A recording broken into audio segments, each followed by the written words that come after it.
प्रधानमंत्री नरेंद्र मोदी के हिमाचल दौरे के दौरान कांगड़ा में मुलाकात के उपरांत मंडी शहर के जेल रोड पर 29 जुलाई की रात को आई भीषण फ्लैश फ्लड में अपने परिवार के 3 सदस्यों को खो चुकी 71 वर्षीय आपदा प्रभावित कृष्णा देवी ने सरकार से बहू को सरकारी नौकरी देने की मांग की है।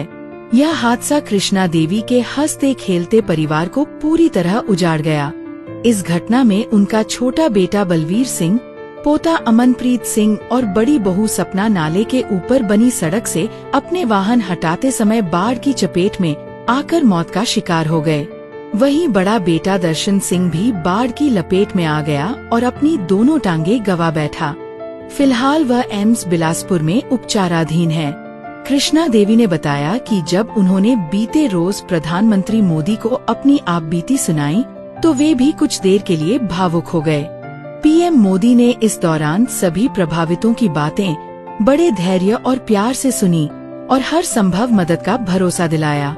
कृष्णा देवी ने कहा कि एक बेटे के अपाहिज होने और 3 सदस्यों की मौत के बाद अब पूरे परिवार की जिम्मेदारी छोटी बहू कुलदीप कौर के कंधों पर आ गई है।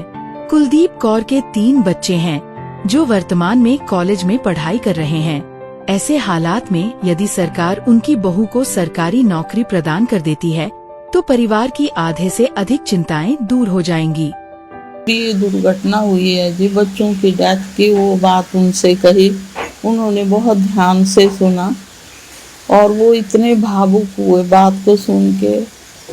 ऐसा नहीं मेरी बात, उन्होंने जो भी हम 10 आदमी गए हुए थे वहाँ उन्होंने सबकी बात को सुना और उन्होंने तुरंत ही राहत देने के लिए वादा किया। जिनका घर नहीं है उनके लिए घर, जिनकी जमीन नहीं है उनके लिए जमीन, और जिनके पास मतलब कोई भी साधन नहीं है जैसे कि मान लो बर्तन खाने का कोई भी, वो पूरा बात उन्होंने की कि उनको सब कुछ दिया जाएगा। तो बहू जो है उसकी 2 बेटियां हैं और 1 बेटा है।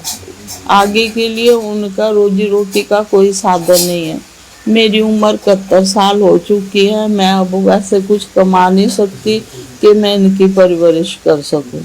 अब सरकार से यही अनुरोध है कि इसको कहीं नौकरी लग जाती है तो अपने बच्चों का पालन पोषण कर सकती है।